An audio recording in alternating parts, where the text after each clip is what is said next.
Hello guys, आपका स्वागत है डैन डैन के सीज़न 2 के एपिसोड 4 में।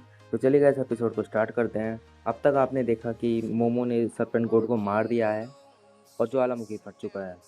तो एपिसोड स्टार्ट होता हम देखते हैं कि सायरन बज चुका है पूरे शहर में कि ज्वालामुखी फट चुका है, सब लोग अपने अपने सुरक्षित जगह पे पहुंच जाएं। फिर इसके बाद हमें दिखाया जाता है जो कीटो फैमिली की हेड होती है, वो मोमो को कहती है कि इसीलिए हम सरपेंट कोड को बलि चढ़ाते थे, लेकिन अब सरपेंट कोड नहीं रहे, इसलिए अब विनाश होगा, ज्वालामुखी फट चुका है और इस सब के कारण तुम ही हो मोमो, तुमने ही सब कुछ करा है।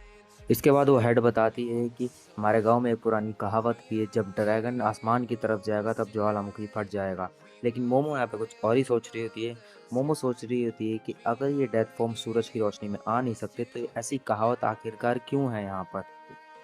फिर मोमो को ये चीज़ समझ आ जाती है कि ये कहावत सरपेंट कोड के बारे में है ही नहीं। फिर मोमो इन सबको बताती है कि ये कहावत सरपेंट कोड के बारे में नहीं, फाउंटेन के बारे में है जो हॉट स्प्रिंग में था। हॉट स्प्रिंग में जो फाउंटेन है वो आसमान की तरफ जाता है, जो हमें बताता है कि ज्वालामुखी फटने वाला है। लेकिन तुम लोगों ने इस कहावत को उल्टा ही समझ लिया। फिर इसके बाद मोमो उस डेथ फॉर्म को उठा के नीचे फेंक देती है और उसके पीछे भागने लग जाती है सीढ़ियों से।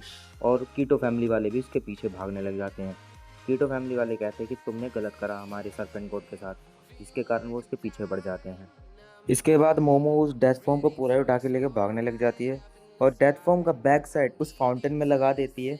फिर उसके बाद मोमो उस माउंटेन की तरफ जाने लग जाती है जहाँ से वो लावा निकल रहा था, क्योंकि अगर ये कहावत सच हो गई तो ये अंधविश्वास को मानने लग जाएंगे।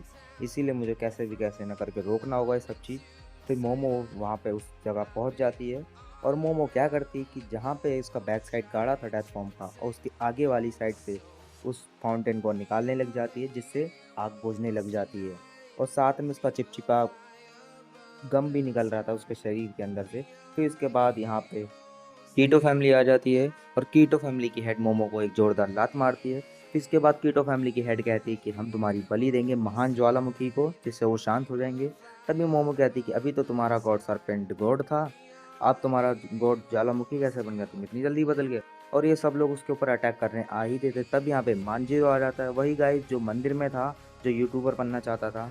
वो आके बताता है कि मेरी मास्टर ने कहा था कि यहाँ पे 3 बच्चे आ रहे हैं उसकी रक्षा करने के लिए, और मुझे पता नहीं था कि तुम उन्हीं की पोती हो। मुझे लगा कि कोई तुम फालतू टूरिस्ट हो। तब इसके बाद मांजिरो नाकीटो फैमिली को संभालने लग जाता है और मोमो यहाँ पे पाइप लेके, मतलब उस सरपेंट बोर्ड को लेके यहाँ पे पानी का छिड़काव करने लग जाती है पाइप की तरह। तभी यहाँ पे ईविल आई आ जाता है और यहाँ पे सबके ऊपर अटैक करने लग जाता है। और सबसे पहले तो वो कीटो फैमिली को ही मारना चाहता है, क्योंकि उसी ने, उन्हीं लोगों ने ऐसी हालत करी है उसकी। तभी यहाँ पे मोमो बचा लेती है उस नाकी को। उस बुढ़िया का नाम है कीटो फैमिली के हेड का। और यहाँ पे फिर एविल आई कहता है कि तुम बार बार मेरे बीच में आती हो, सबसे पहले मैं तुम्हें ही ख़त्म करूँगा। फिर मोमो कहती है कि ओकारुन कहाँ पर है। तभी यहाँ पे एविल आई कहता है यहाँ पे सिर्फ मैं बोलूँगा और मुझे अभी भूख लगी है। फिर इसके बाद एविल यहाँ पे सबसे लड़ने लग जाता है और ये तीनों मिलके साथ लड़ने लग जाते हैं एविल आई से। यहाँ पे नाकी, मांजीरो और यहाँ पे मोमो, ये तीनों मिलके साथ लड़ रहे थे और बहुत बुरी तरह एविल आई इन सबको मार रहा था, क्योंकि यहाँ पे मोमो की पावर भी बहुत ज़्यादा कम हो चुकी थी और कीटो फैमिली वाले लड़ ही नहीं पा रहे थे और मांजीरो भी ज़्यादा ताकतवर नहीं था यहाँ पे। लेकिन यहाँ पे कोशिश कर रहे थे सभी लोग। तभी यहाँ पे मांजीरो को एक लात मार देता है ईविल आई, और जिससे वो बहुत दूर जाके गिर जाता है।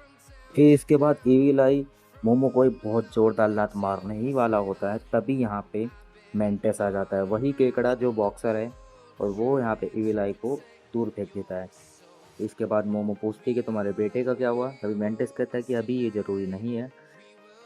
मोमो नोटिस करती है कि यहाँ पे उसकी नानी भी आ चुकी है और यहाँ पे तारो भी आ चुका है, जो कि मेंटेस के यूफो में बैठ के आए हैं उसकी मदद करने के लिए।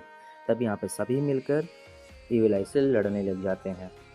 मतलब कि गाइस मेंटोस और मोमो की नानी दोनों ही इविल आई से लड़ने लग जाते हैं और बहुत ही कड़ी टक्कर दे रहे थे। और यहाँ पे मोमो की नानी तो बेसबॉल लेकर आई थी उससे लड़ने के लिए, और वो काफ़ी अच्छे से लड़ रही थी। तभी मोमो की नानी यहाँ पे तारो को इशारा करती है और तारो ऐसे लगता है जैसे मैराथन रेस में भागने वाला है, और वो दौड़कर सीधा इविल आई से लड़ने आ जाता है और इविल आई उसको एक पंच में चकनाचूर कर देता है, क्योंकि गाइस वो बना ही प्लास्टिक का है और वो चकनाचूर हो जाता है। फिर वो नोटिस करता है कि तारो की बॉडी में तालिस्मान चिपका हुआ है और मांजिरो भी कोई मंत्र पढ़ रहा है। तभी यहाँ पे तारो की बॉडी पूरी तरीके से ईविल आई के ऊपर ही लग जाती है और उसको कंट्रोल में कर लेती है, जिससे ईविल यहाँ पे रुक जाता है। तभी यहाँ पे मोमो की नानी कहती है कि हम जीत गए, चलो अब घर चलते हैं। और यहाँ पे जो मेंटेस का बेटा होता है वो यहाँ पे ईओफो की मदद से वो सरपेंट गोड पानी फेंक रहा होता है ज्वालामुखी में, जंगलों में।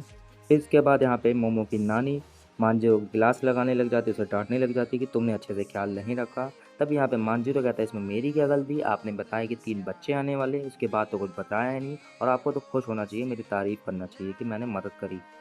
फिर इसके बाद यहाँ पे तारो आ जाता है, वो पूछने लग जाता है कि इन चीज़ों को मैं कहाँ रखूँ। तो यहाँ पे वो कहती है मोमो की नानी की पन्नी में डाल लो। तभी मोमो की नानी मोमो से पूछती है कि वो चश्मिश कहाँ पर है। तभी वो देखती है कि यहाँ पे मोमो तो है ही नहीं, क्योंकि मोमो और मेंटेस दोनों ही उस घर की तरफ जा रहे होते हैं और उनको निकालने के लिए। लेकिन वो देखते हैं कि यहाँ पे जो गड्ढा है वो लावा से भर चुका है, जिससे वो सोचने लग जाती है कि यहाँ पे ओकारुन जल के राख तो नहीं हो गया है। लेकिन वो इस चीज़ पे विश्वास करने के लिए मान ही नहीं रही होती है। तभी मोमो मेंटेस के बेटे को कहती है कि इसमें थोड़ा पानी डालो, मैं अंदर जाके खुद ही इसको बचाऊंगी, मैंने उससे वादा करा है कि मैं उससे ज़रूर बचाऊंगी। तभी मेंटेस कहता है कि तुम अंदर नहीं जा सकती क्योंकि तुम ही मर जाओगी। और यहाँ पे मेंटेस का बेटा कहता है कि इसमें पानी डालने की ज़रूरत नहीं है। तभी मेंटेस का बेटा उस लावा को उस गड्ढे में से बाहर निकाल लेता है योको की मदद से, और लावा को ठंडा करके जब वो उसके अंदर देखते हैं कि ओकारू और टर्बो ग्रैनी दोनों ही सही सलामत होते हैं। और यहाँ पे टर्बो ग्रैनी मोमो को डांटने लग जाती है, चिल्लाने लग जाती है उसके ऊपर कि तुमने मेरे को बचाया नहीं। वो फिर उसको ध्यान आता है कि मैं तो टर्बो ग्रैनी को भूल ही गई थी। तभी यहाँ पे ओकारून कहता है कि हम जो डेथ फॉर्म की उल्टी थी उसके कारण बच गए, क्योंकि वो चिपचिपी थी, इसके कारण लावा वहाँ तक घुस नहीं पाया। और जैसे ही ओकारून वहाँ से निकलने लग जाता है वो तभी मोमो के ऊपर गिर जाता है, जिससे वो माफ़ी मांगने लग जाते हैं कि सॉरी मुझे माफ़ करना, मैं गलती से गिर गया। लेकिन मोमो खुद ही उसको दोबारा से गले लगा लेती है और माफ़ी मांगती कि मैं तुम्हें बचाने नहीं आ पाई, और ये एपिसोड यहीं पे ख़त्म हो जाता है। तो गाइस यह एपिसोड आपको कैसा लगा कमेंट सेक्शन में ज़रूर बताएं, और चैनल को सब्सक्राइब करते हैं, बेल आइकन प्रेस करते हैं, जिससे हमारी आने वाली हर वीडियो आपके पास सबसे पहले पहुंचे। तो मिलते हैं नेक्स्ट वीडियो।